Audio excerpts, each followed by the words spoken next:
Bienvenue à tous pour la séance 3 de notre chapitre Le Monde au temps de Charles Quint et Soliman le Magnifique. Grâce à la séance précédente, vous avez compris que les grands voyages de découverte réalisés par les Européens leur ont permis d'étendre leur influence et leur domination.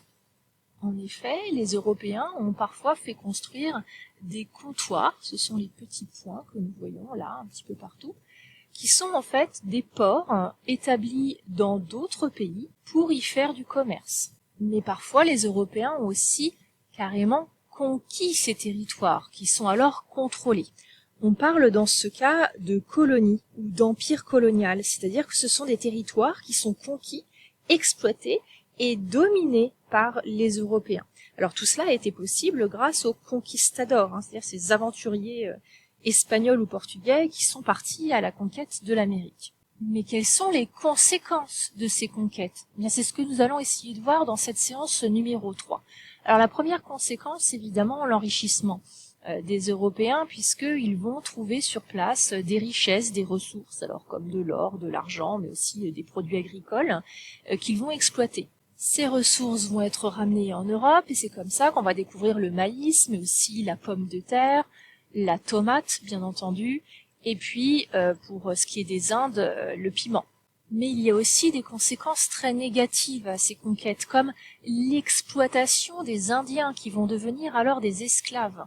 Ces Indiens vont être maltraités, on le voit ici, ils sont fouettés par exemple et punis lorsqu'ils ne respectent pas ce que leur demandent les Européens.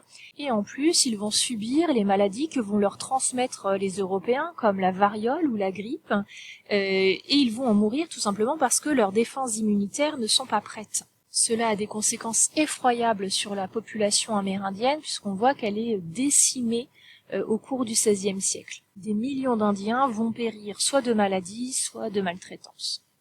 Alors pour cette séance 3, vous allez devoir réfléchir à tout ça, à l'impact de la colonisation sur les populations amérindiennes et à réfléchir également sur ce qu'on a appelé la première mondialisation. Alors la première activité est assez simple puisque je vous demande de comparer l'opinion de deux hommes. Cette opinion, vous la trouverez sur le blog dans les documents A et B. Vous trouverez donc un récit de Juan de Sepúlveda et un récit de Bartolomeo de las Casas. Ces deux hommes espagnols ont un point de vue radicalement différent sur la conquête. Lorsque vous aurez lu les deux textes, vous compléterez ce tableau en expliquant pour chacun quel est son point de vue sur les Indiens et quel est son point de vue sur les Espagnols. Puis vous visionnerez les vidéos C et D qui sont postées sur le blog, elles sont là. La vidéo C sur les Incas et la vidéo D sur les Aztèques. La deuxième activité de la séance 3 est une activité de repérage. Si vous pouvez imprimer, vous allez répondre à ces questions à l'oral dans votre tête, puis vous allez réaliser la tâche cartographique qui se trouve juste ici.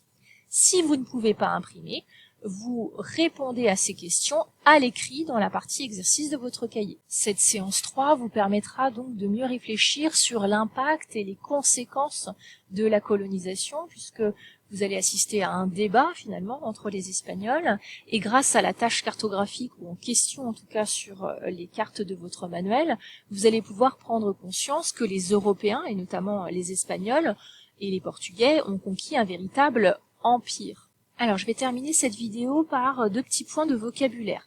Le premier, cela concerne les Indiens. Donc, sur certains documents, vous verrez le mot indien utilisé, alors que dans d'autres, vous verrez le mot amérindien. Alors, en fait, le terme d'amérindien est mieux choisi. En fait, on parle d'Indien parce que Christophe Colomb s'est trompé. Je vous rappelle qu'il était persuadé d'arriver en Asie, d'arriver aux Indes, lorsqu'il a mis le pied sur le continent américain. Et donc, d'emblée, il a appelé les habitants des Indiens. Sauf qu'en fait, ce ne sont pas des Indiens. C'était des populations locales, autochtones de l'Amérique.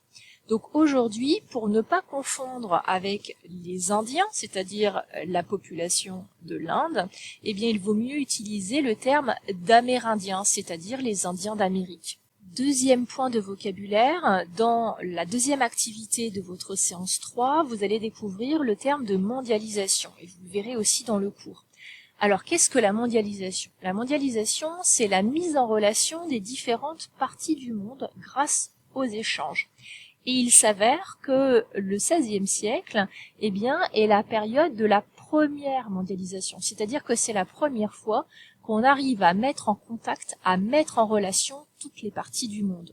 Aujourd'hui, cette mondialisation existe toujours, bien entendu, mais à une plus grande échelle. On fait effectivement du commerce et des échanges avec le monde entier. Voilà, vous êtes prêts pour réaliser les exercices de la séance 3. Quand vous avez terminé, vous téléchargez la correction sur le blog, vous corrigez, puis vous recopiez la leçon, partie cours. Bon travail!